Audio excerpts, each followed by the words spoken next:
Okay guys, तो आज की वीडियो में हम सीखने वाले हैं सर्वर साइड वैलिडेशन। राइट।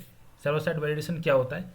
जब कभी भी आपका जो भी यूआई होता है तो उस पर मल्टीपल हमारे टेक्स्ट फील्ड होते हैं, काफ़ी सारे इसमें डेटा फील्ड होते हैं, लाइक डेटा लेने के लिए। राइट। तो उस केस में क्या होता है कि हमें वैलिडेट करना होता है कि हमारा कुछ कुछ जो भी टेक्स्ट फील्ड है वो नल नहीं होनी चाहिए या उसमें डिजिट नहीं आनी चाहिए। राइट। तो इस तरह के जो वैलिडेशन होते हैं वो आप दो तरीके से लगा सकते हैं। या तो आप सर्वर साइड कर सकते हैं या क्लाइंट साइड वैलिडेशन अप्लाई कर सकते हैं। तो जो आज की वीडियो है हम इसमें सीखने वाले हैं कि आप सर्वर साइड वैलिडेशन किस तरह से अप्लाई कर सकते हैं। राइट। तो उससे पहले मैं आपको एक पेज पेज चला के, तो हमारे पास किस केस में एरर आती है। ये जो हमारा एक पेज है करियर डेजिग्नेशन का, तो पहले तो मॉडल क्लास को ओपन कर लेते हैं, वहाँ से समझना स्टार्ट करते हैं। तो हमने अपनी डेफिनेशन क्लास में क्या बना रखा है कि जो हमारा डेफिनेशन है वो रिक्वायर्ड, यानी कि वो हमें नल नहीं चाहिए, जॉब टाइप भी नल नहीं चाहिए, एंड जो हमारा लोकेशन है वो भी हमारा नल नहीं होना चाहिए। अगर बट अभी तक हमने क्या किया, अपने इस वैलिडेशन को हैंडल नहीं किया। हैंडल का मतलब जैसे ही आप अपने इस टेक्स्ट फील्ड को, यानी हमारे डेफिनेशन को हमने क्या लगाया कि not null, that means required. अगर आप इसको कोई भी वैल्यू फिल किए बिना सेव करेंगे तो उस केस में आपके पास एक एक्सेप्शन आएगी। ये देखिए।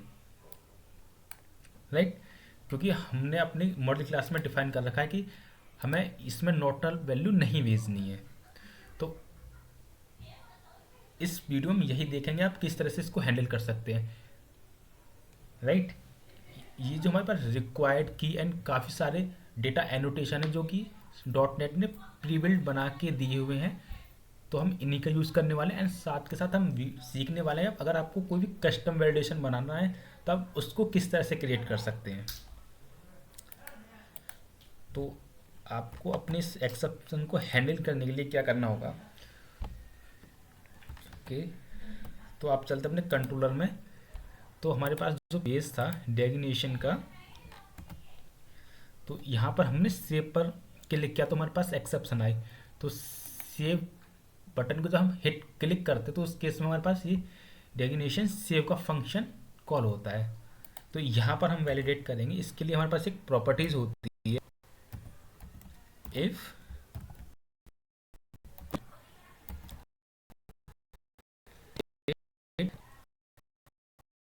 इज वे, आपको इतना टाइप करना, इफ के अंदर इसको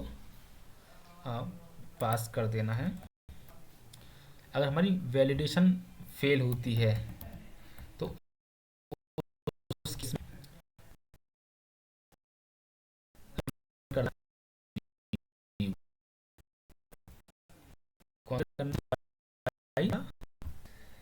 क्रिएट डेजिग्नेशन। राइट।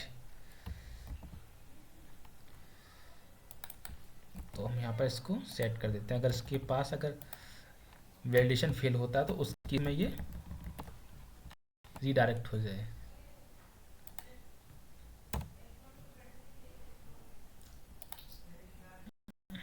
ओके। हम देन अपने सॉल्यूशन को बंद करते हैं फिलहाल और इसको थोड़ा समझने की कोशिश करते हैं। जैसे ही उसने अपने सेव बटन पर क्लिक किया और उसने चेक किया मॉडल स्टेट में क्या क्या वैलिडेट करेगा, जो भी आपकी मॉडल क्लास में डेटा एनोटेशन जिस भी प्रॉपर्टीज़ पर अप्लाई होगी ये उसको ये वैलिडेट करेगा। जैसे कि हमारे पास name, job type and location है, तो इसी को ये वैलिडेट करने वाला है। हम इसको अगर रन करते हैं अपने सॉल्यूशन को,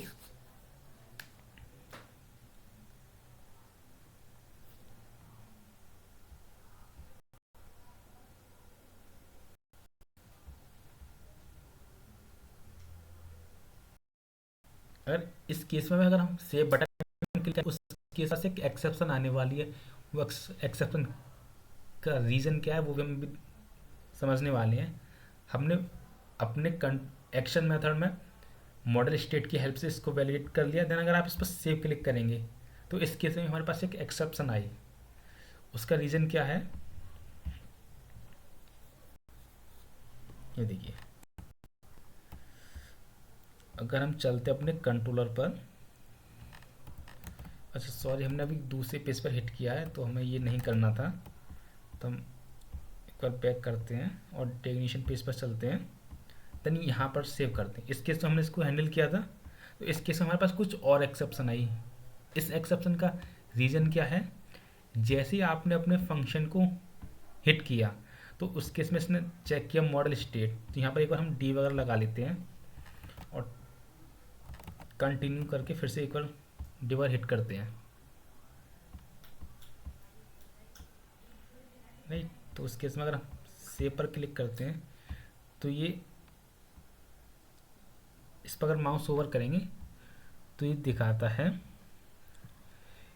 कि हमारी जो भी दो प्रॉपर्टीज़ हैं वो इनवैलिड है, यानी कि हमारी job type type active location तो वैलिड है, बट हमारी पी के definition ID and definition name invalid है। तो इसने ये प्रॉपर्टी फेल होगी, मतलब हमारा वैलिडेशन इस केस में फेल हुआ, तो ये कहाँ गया, एल्स पर। जैसे ही ये एल्स पर गया तो ये डायरेक्ट जाता है व्यू पर, राइट। जैसे ये व्यू पर गया तो उस केस में हमारे पास क्या बना हुआ है, हम व्यू को एक बार ओपन कर लेते हैं। उस केस में ये बना हुआ है हमारा कि व्यू लिस्ट का जो भी डेटा है उसको डेफिनेशन टाइप में कन्वर्ट करके आपको डेफिनेशन में सेव करना है, देन उसके बाद इसको प्रिंट करना है। बट जब हम अपना फंक्शन हिट करते हैं तो उस केस में ये डायरेक्ट व्यू पर रेंडर हो जाता है, तो हमारी लिस्ट उस टाइम ब्लैंक हो जाती है, तो इस केस में वो एक एरर आती है। तो इसके लिए हमें क्या करना है, जो हमारी ये दो लाइन इसको हम कॉपी करके यहाँ से हम कर दें एंड कंटिन्यू। इस केस में हमारे पास नहीं, अगर आप इस पर जितनी बार भी सेव क्लिक करेंगे तो मैं डी वगैरह डिलीट कर देता हूँ यहाँ से,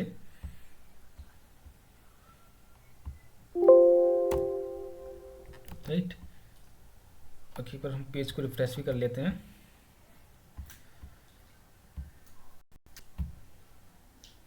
ओके, अब डेजिग्नेशन पर चलते हैं हम, डेजिग्नेशन पर एंड आप जितनी बार भी सेव क्लिक करेंगे इस केस में हमारे पास अब एरर नहीं आएगी और ना ही हमारे पास कोई भी ऑपरेशन परफॉर्म होगा, राइट। बट हमारे पास एक अलर्ट मैसेज भी आना चाहिए कि इस पर कुछ ही हमें ब्लैंक नहीं छोड़ना, या कुछ भी जो आप मैसेज चाहते हैं। तो उसके लिए क्या करना होता है, आपको अपने CSS HTML पेज पर आ जाना है और जिसके पर भी आपको वैलिडेशन अप्लाई करना है, तो यहाँ पर आपके पास एक है, करना है स्पेन ASP वैलिडेशन 4, किस प्रॉपर्टीज़ के लिए करना है, डेजिग्नेशन नेम के लिए। और टेक्स्ट क्या दिखा देना है, सॉरी हम इसका टेक्स्ट कर देते हैं रेड।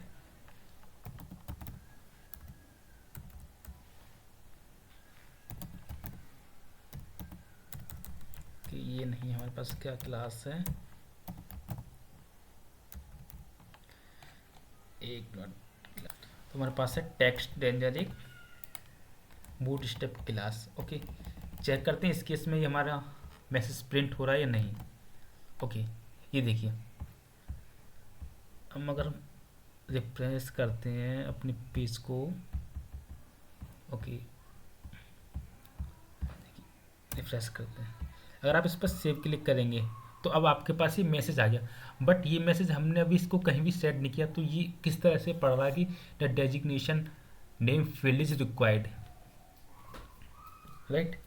तो ये जो भी हम अपनी प्रॉपर्टीज लेते हैं तो उसके अकॉर्डिंग एक मैसेज बाय डिफॉल्ट ये सेट कर लेता है। अगर आप चाहते हो कोई कस्टम मैसेज प्रिंट करना, आप कुछ और मैसेज दिखाना चाहते हो, तो उस केस में क्या करना होता है, आपको अपनी मॉडल क्लास में जाके, जो कि हमारी डेजिग्नेशन है, यहाँ लिखते हैं हम एरर मैसेज, लिखते हैं इसका मतलब designation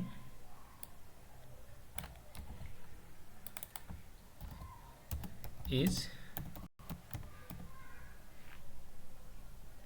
required, right, REQUR required. Okay, तो अब इस केस में हमारे पास क्या आने वाला है, चेक कर लेते हैं एक बार।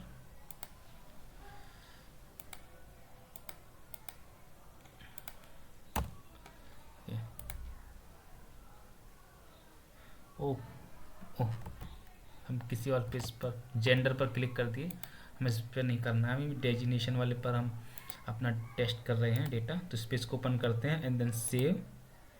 ओके, तो अभी भी ये मैसेज चेंज नहीं हुआ, हमने कुछ मिस्टेक की है, देख लेते हैं क्या है। Designation error message required. Okay okay, तो गाइज आपके लिए क्या करना है, आप अपना सॉल्यूशन को स्टॉप करके एक और देन उसके बाद बिल्ड करना है, फिर से आपको इससे रन करना। तो उस केस में आपके पास ये चेंजेस देखने को मिलेंगे, राइट। और फिर से चेक कर सेव करते हैं, तो इसके बाद हमारे पास मैसेज आया डेजिग्नेशन इज रिक्वायर्ड, राइट। अभी यहाँ पर एक छोटा सा कंसेप्ट में इम्प्लीमेंट होगा, वो देखिए क्या है। आप जैसे ही इसमें डेटा फिल करेंगे, राइट, जैसे हम लिखते हैं ट्रेनी एंड सेव, क्या हुआ, डेटा सेव हुआ? नहीं हुआ, क्यों? बट हमने तो अपना डेजिग्नेशन नेम फिल किया। तो पहले हम इसमें एक डीबग लगाते हैं, देन इसके बाद इसको समझते हैं हमारा क्या केस फंसा है इसमें, राइट।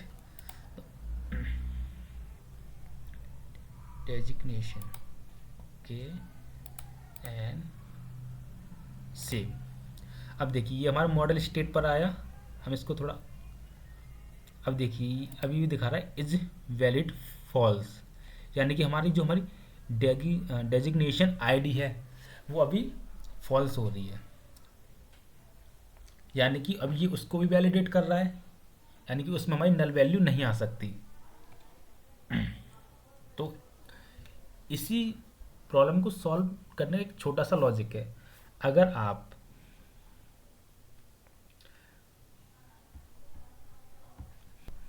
चाहते हैं कि हमारा जो डेजिग्नेशन है ये इस आईडी को इग्नोर कर दे, मतलब कि इसको वैलिडेशन के टाइम पर इसको बिल्कुल समझे कि ये है ही नहीं, तो उस केस में हम क्या करते हैं, ये हमारा एक सिनेरियो बन सकता है। तो उस केस में हम इसको पहले कंटिन्यू कर देते हैं। देखिए, तो हमारे पास एक इसमें डेटा एनोटेशन है बाइंड नेवर, राइट। ये एनोटेशन क्या करता है, अगर आपने इसको बाइंड नेवर इस पर अप्लाई कर दिया, उस केस में ये क्या करेगा, ये इसको बाइंड नहीं करेगा, राइट। देखिए हम चलते इसमें, अब ये क्या हुआ, हमारा जो ट्रेनिंग वाला डेटा था वो इंसर्ट हो चुका है, यानी उसने इसको, हम एक मिनट के लिए कुछ और डेटा फिल करके टेस्ट कर लेते हैं एक बार, एंड सेव पर गए तो देखिए मॉडल स्टेट में क्या बोलता है, सिर्फ 4, यानी कि इसने हमारी जो डेजिग्नेशन जो आईडी थी उसको इसने स्किप कर दिया, यानी उसको काउंट ही नहीं किया, उसको वैलिडेट करना है या नहीं करना। तो उस केस में तो हमारा डेटा सही चल गया, राइट। बट आपको इस केस में एक प्रॉब्लम आने वाली है, वो क्या, ये देखिए अब क्या बोल रहा है, डेजिग्नेशन आईडी इक्वल टू 0, यानी कि हम डेटा इंसर्ट कर रहे हैं तो उस टाइम हमारी आईडी 0 ही जाएगी, क्योंकि वो आइडेंटिटी है, वो ऑटोमेटिक इंक्रीज होती रहेगी। तो हमारा डेटा सक्सेसफुली इंसर्ट हो गया, कोई प्रॉब्लम नहीं है। अगर आप डेटा को अपडेट करना चाहेंगे तो उस केस हमारे पास प्रॉब्लम आएगी।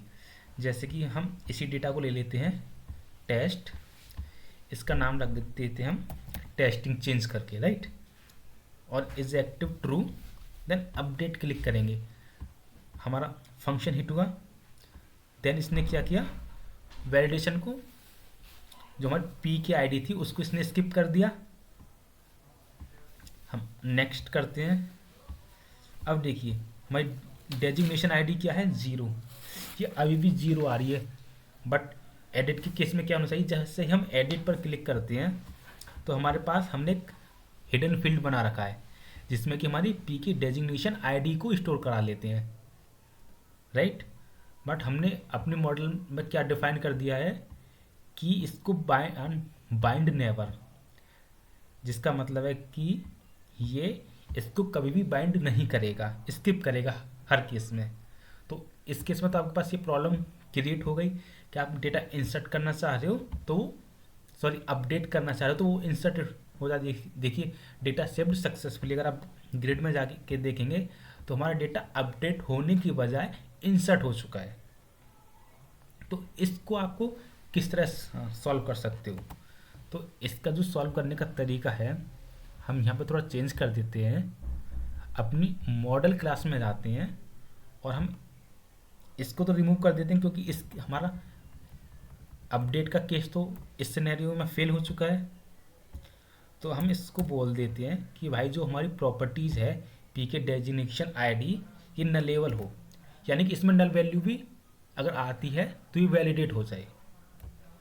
आपको पता होगा हमारे पास सी शार्प में हम किसी भी वेरिएबल में अगर वैल्यू स्टोर करना चाहें तो हम कर सकते हैं। उसके लिए हमारे पास सिंटेक्स क्या होता है कि हम जो भी डेटा टाइप हो उसके आगे क्वेश्चन मार्क ऐप लगा के अपना वेरिएबल का नाम लिख देते हैं जिससे कि नलेबल हो जाता है। अब इस वेरिएबल के अंदर हम नल वैल्यू सेट कर सकते हैं।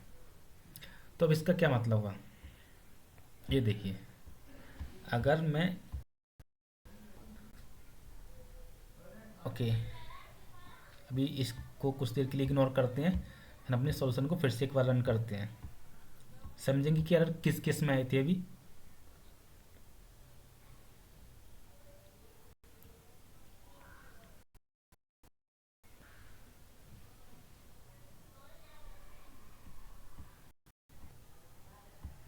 ओके तो हमारा सॉल्यूशन सक्सेसफुली रन हुआ। हमने डेजिग्नेशन पेज पर जाते हैं। ओके अगर हम यहाँ पर कोई डेटा सेव करना चाहते हैं यानी डेमो डेटा, जैसे ही हमने सेव पर क्लिक किया हमारा मॉडल स्टेट आया। बट अब ये क्या करेगा, पाँचों के पाँच को वैलिडेट करेगा क्योंकि हमने उसको बाइंड नेवर जो हमारा डेटा एनोटेशन था उसको हमने रिमूव कर दिया है। बट अब क्या हुआ, इसने जो हमारा पी के डेजिग्नेशन आईडी थी उसको वैलिड ट्रू कर दिया। ये देखिए लास्ट जो फोर्थ आ रही है रो, इसमें देखिए वैलिडेशन स्टेट वैलिड। इसने इसको वैलिड क्यों किया, इसको थोड़ा हम समझते हैं। आप इसको थोड़ा आगे बढ़ेंगे, इसमें आप देखेंगे भाई जो डेजिग्नेशन आईडी है वो नल है, यानी कि हमारी वहाँ से कोई वैल्यू नहीं आ रही। तो उस केस में उसने क्या किया, उसमें वैल्यू नल सेट कर दी। और हमने अपनी मॉडल क्लास में अपने इस प्रॉपर्टीज को क्या बना दिया था कि भाई तू नल वैल्यू रख सकते हैं आराम से, इसलिए हमने इंटीजर के आगे क्वेश्चन मार्क लगा के इसको बना दिया कि भाई अब इसमें नल वैल्यू भी एक्सेप्टेबल है। तो उस केस में नल वैल्यू आ गई, राइट। तो इसलिए इसने इसको क्या किया, वैलिडेशन इसका ट्रू कर दिया कि इसमें नल वैल्यू अलाउ है, तो हमारी इसकी वैलिडेशन ट्रू है। तो बट डेटा यहाँ अभी भी सेव नहीं होगा। क्यों नहीं सेव होगा, क्योंकि हम यहाँ क्या चेक कर रहे हैं, जो भी हमारी डेजिग्नेशन की पी की डेजिग्नेशन आईडी है अगर वो इक्वल टू जीरो यानी कि जीरो के बराबर होती है तो उस केस में तो हमारा डेटा इंसर्ट हो, अदरवाइज वो अपडेट हो जाए। बट यहाँ पर हमारी वैल्यू जीरो है तो डेटा अगर हम इसको कंटिन्यू करेंगे तो समथिंग वेंट रॉन्ग, क्योंकि डेटा तो हम इंसर्ट करना चाह रहे हैं और हमारा कौन सा केस कॉल हो रहा है, कौन सा केस कॉल हो रहा है अपडेट का, राइट। और अपडेट में क्या बोल रहा है कि वो जो भी डेजिग्नेशन की आईडी है उसके बेस पर आपको डेटा लेके आना है देन अपडेट करना है। तो इसको हम किस तरह हैंडल करने हैं, जो भी हमने अपनी इंसर्ट के लिए आईडी कंडीशन लगाई थी कि अगर हमारा डेजिग्नेशन आईडी जीरो के बराबर होती है तो इंसर्ट चले, यहाँ पर हम एक कंडीशन लगा सकते हैं या जो हमारी डेजिग्नेशन, इसको कॉपी कर लेते हैं, डेजिग्नेशन की पी के जेंडर आईडी है, पी के डेजिग्नेशन आईडी है इक्वल इक्वल नल होती है, केस में भी हमारा इंसर्ट का ही ऑपरेशन चले ना कि अपडेट का, राइट। तो इस केस में हमारे पास क्या आई थी, जो डेजिग्नेशन की आईडी नल, तो या तो नल होगी या जीरो होगी, तो दोनों में से एक कंडीशन भी अगर ट्रू हुई तो उस केस में हमारा ये वाला पोर्शन एग्जीक्यूट होगा, ना कि अपडेट का, राइट। अगर मैं इसको फिर से एक बार रिफ्रेश करके एग्जीक्यूट करता हूँ, हमारा इंसर्ट तो सक्सेसफुली हो रहा था। तो पहले हम एक डेटा ये डिलीट कर देते हैं, डमी डेटा जो है, फिर से एक इंसर्ट करते हैं, राइट। तो हमारे पास अभी 3 डेटा हैं, junior developer, database administrator, software tester. हम इंसर्ट करते हैं ट्रेनी इज एक्टिव ट्रू, और किसको पाई टाइम करके एंड देन हाइब्रिड कर लेते हैं एंड सेव पर क्लिक करते हैं। तो हमारा फंक्शन हिट हुआ, वैलिडेशन इसने चेक किया, मॉडल स्टेट सारे वैलिडेट हो रहे हैं एंड हम कंटिन्यू करते हैं। तो हमारे इसने क्या किया, जो पी के डेजिग्नेशन आईडी थी वो नल थी, और हमने इसको बता रखा है कि भाई अगर जीरो हो या नल के बराबर हो तो उस केस में आपको सेव का कोड एग्जीक्यूट करना है। कंटिन्यू किया, अब ये कुछ एरर आई, आई थिंक कुछ हमारा कोड फंसा है, देखते हैं इसको। तो सेव में चलते हैं हम, ओके। तो हमने यहाँ पर भी कंडीशन सिर्फ जीरो के ही केस में चला रखी है, यहाँ पर भी हम इसको चेंज कर देते हैं। तो इसी कंडीशन को कॉपी करके हम यहाँ पर इसको डेजिग्नेशन में, सॉरी डेजिग्नेशन कहाँ है हमारा, कंट्रोलर F12, ओके। सो यहाँ पर ये हमारा है, अप्लाई कर देते हैं। तो इस केस में भी यहाँ पर भी हमारा वैलिडेशन हुआ है, चाहे तो आप लगा सकते हैं, चाहे तो आप रिमूव भी कर सकते हैं, क्योंकि हम कंट्रोलर लेवल पर ही चेक कर लेंगे अपनी पी की डेजिग्नेशन आईडी को, राइट।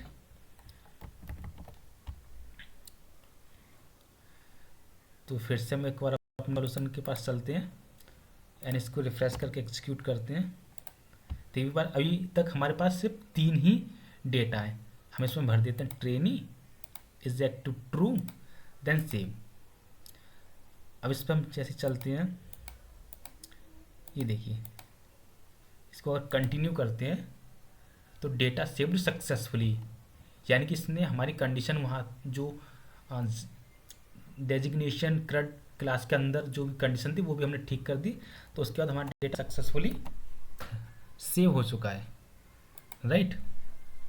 अब हम लास्ट केस में क्या था, जब हमने बाइंड नेवर डेटा एनोटेशन को यूज़ किया तो इंसर्ट तो प्रॉपरली हो रहा था, बट अपडेट की प्रॉब्लम में थी कि जब भी डेटा अपडेट करने जा रही थी तो वो नया इंसर्ट इसमें रिकॉर्ड कर दे रहा, इंसर्ट कर देता नया रिकॉर्ड।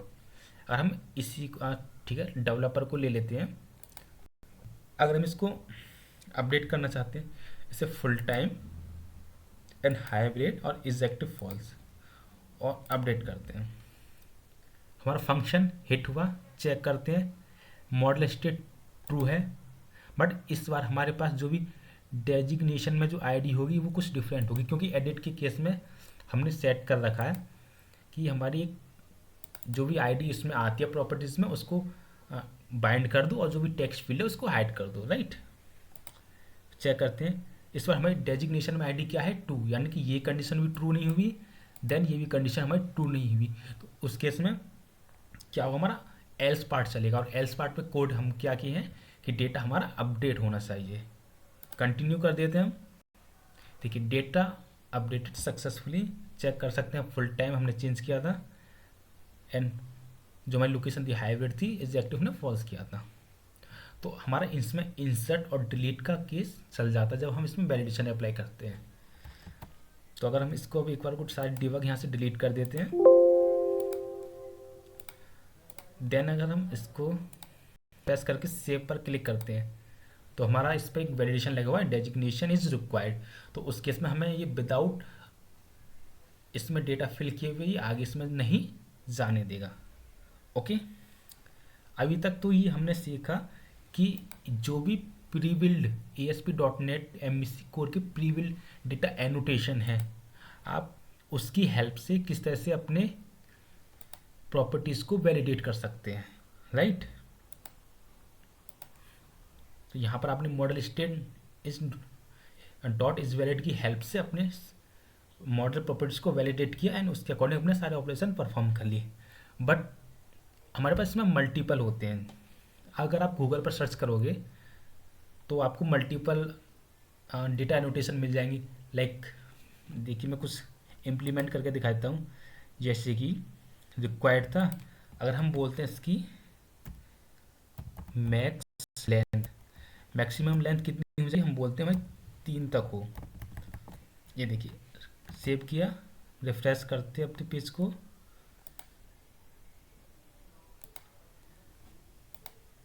ओके, बैक करना पड़ेगा इसको सारा। ओके, अगर आप इस पर टाइप करेंगे, देखिए आपने इसमें 3 से ज़्यादा आप इसमें टाइप नहीं कर सकते, क्योंकि इसने क्या, हमने क्या लगा रखा, जो मैक्स लेंथ है वो 3 होनी चाहिए, यानी कि 3 से ज़्यादा आपको ये टाइप यहाँ करने ही नहीं देगा। आपको अगर कुछ भी टाइप करने की कोशिश करेंगे वो नहीं करने देगा। तो हमारे एक, अगर आपको लेंथ डिफाइन करनी हो कि हमारे इस टेक्स्ट फील्ड के अंदर सिर्फ 10 डिजिट ही आनी चाहिए, तो हम इसका बेसिकली यूज़ करते हैं जब आपको कोई भी मोबाइल नंबर को वैलिडेशन करना होता है, क्योंकि जो इंडिया के जो नंबर होते हैं वो 10 डिजिट के होते हैं। तो उस केस में आप यहाँ पर स्ट्रिंग लेंथ का, सॉरी मैक्स लेंथ का यूज़ कर सकते हैं। एक हमारे पास और होता है कि जैसे कि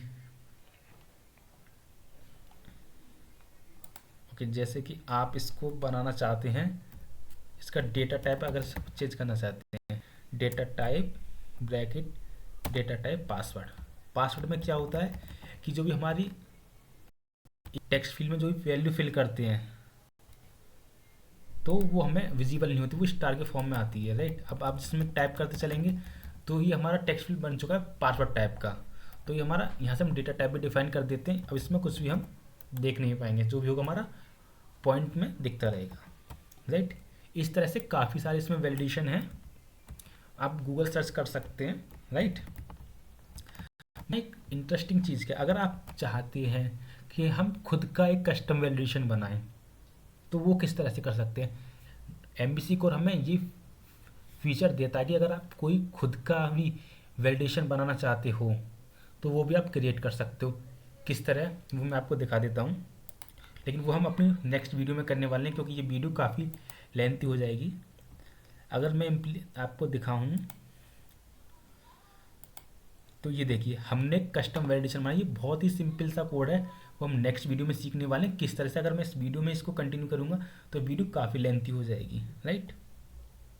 तो आप कस्टम वैलिडेशन किस तरह से बना सकते हैं तो वो हम सीखने वाले नेक्स्ट वीडियो में।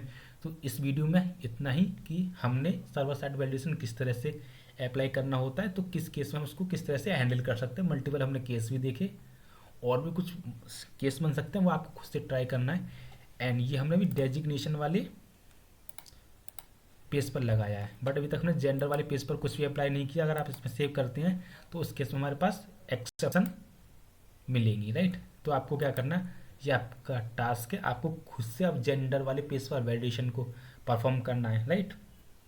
और हम अभी सीखने वाले हैं फर्दर वीडियो में कि आप क्लाइंट साइड वैलिडेशन किस तरह से अप्लाई कर सकते हैं। बेसिकली आप जब भी किसी सॉल्यूशन पर काम करते हैं तो आपको client side, server side and database तीनों लेवल पर वैलिडेशन आपको अप्लाई करके चलना होता है, क्योंकि किसी केस पर कोई भी वैलिडेशन हमारा फेल भी होता है तो हमारा दूसरा वैलिडेशन उसको हैंडल कर ले। तो हमारा जितना पॉसिबिलिटी होती है हम अपने सॉल्यूशन को उतना ही अच्छे से डेवलप करते हैं कि ये इसमें जो हमारा वैलिडेशन है वो फेल ना हो। तो उसके लिए आपको client side, server side and database side validation apply करते हैं। तो हमने इस वीडियो में तो सीखा आप सर्वर साइड कैसे कर सकते हैं, हम फर्दर वीडियो में सीखने वाले हैं आप क्लाइंट साइड वैलिडेशन किस तरह से कर सकते हैं using JavaScript and jQuery, right. तो गैस आज की वीडियो में इतना ही, मिलते नेक्स्ट वीडियो में।